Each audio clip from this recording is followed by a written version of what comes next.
Friends हमारा chapter 6 चल रहा है जिस परसेंटेज एंड इट्स एप्लीकेशन।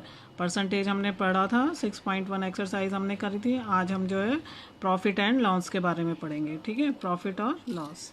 तो प्रॉफिट और लॉस में सबसे पहले हमें पता है कब हम प्रॉफिट होता है और कब लॉस होता है। इसके लिए हमें पता होना चाहिए कि कॉस्ट प्राइस क्या है और सेलिंग प्राइस क्या है। ठीक है, तो कॉस्ट प्राइस क्या होती है? The amount at which a shopkeeper buys a thing is called its cost price. ठीक, CP उसको शॉर्ट में हम लिखते हैं CP। The amount at which a shopkeeper buys a thing is called its cost price. वो amount जिस पर कोई भी शॉपकीपर किसी भी चीज़ को ख़रीदता है वो कहलाती है उसकी कॉस्ट प्राइस।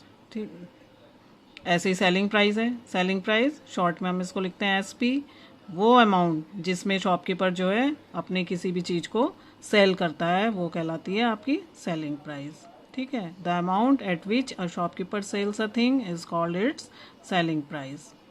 प्रॉफिट और गेन। अब जो है प्रॉफिट और गेन, हमें प्रॉफिट क्या होता है?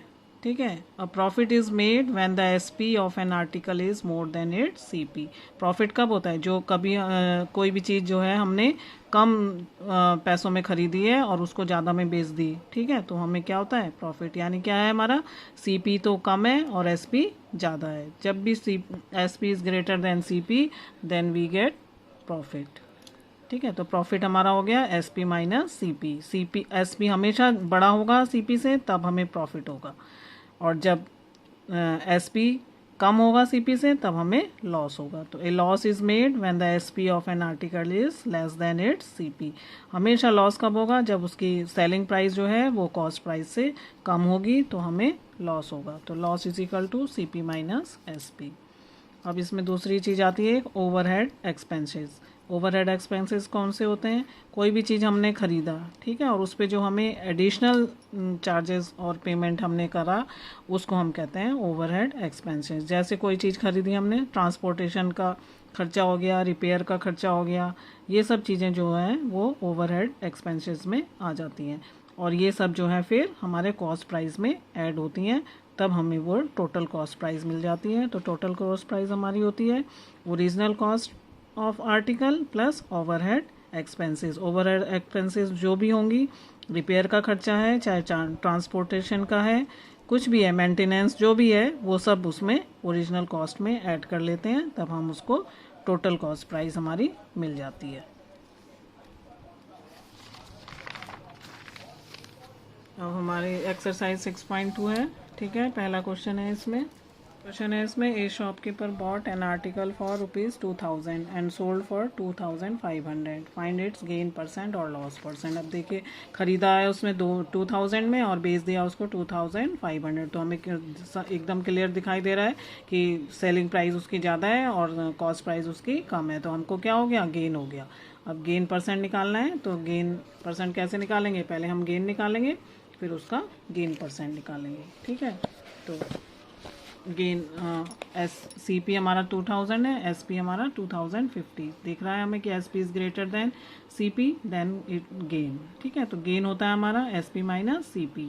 SP माइनस CP हमने करा, 500 आ गया, और गेन परसेंट हम निकालेंगे, तो gain percent is equal to gain upon CP into 100%। ये गेन परसेंट का फॉर्मूला है। आप गेन 500 अपॉन 2000 इंटू 100 सॉल्व करेंगे तो हमारे पास 25%। तो गेन हमें कितना हो गया? 25% का। ऐसी सेकंड क्वेश्चन है, स्कूटर है, ओल्ड स्कूटर खरीदा है।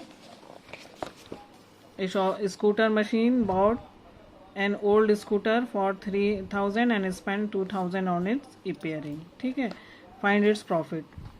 ओल्ड स्कूटर है, उसके लिए मशीन बॉट की है 3000 की, और उस पर जो है 2000 का जो उसने रिपेयर के लिए खर्च हो गया। तो अब टोटल जो है मेरा कितना खर्चा हो गया?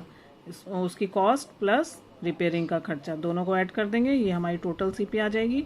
एंड सोल्ड करा उसने 8000 में, तो और SP आ जाएगी हमारी 8000। अब आपको देखना है कि CP बड़ा है या SP, कौन सा हमारा मोर है। तो जो भी, अगर SP मोर होगा देन वी गेट प्रॉफिट, अगर SP लेस होगा तो वी गेट लॉस।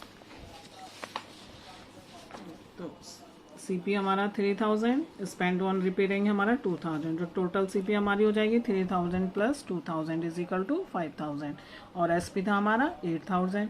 अब ये क्लियरली हमें दिखाई दे रहा है कि SP is greater than CP, then therefore profit और गेन इज इक्वल टू कितना आ जाएगा, SP माइनस CP, 8000 माइनस 5000 3000, ठीक है, माइनस करके आ गया गेन 3000। अब प्रॉफिट परसेंट वही, profit upon CP into 100%, 3000 upon 5000 into 100, ये सॉल्व करेंगे तो 60, ठीक। इसमें कन्फ्यूज़न मत करना, प्रॉफिट और गेन सेम ही होता है, हम गेन भी लिख सकते हैं उसको और प्रॉफिट भी लिख सकते हैं।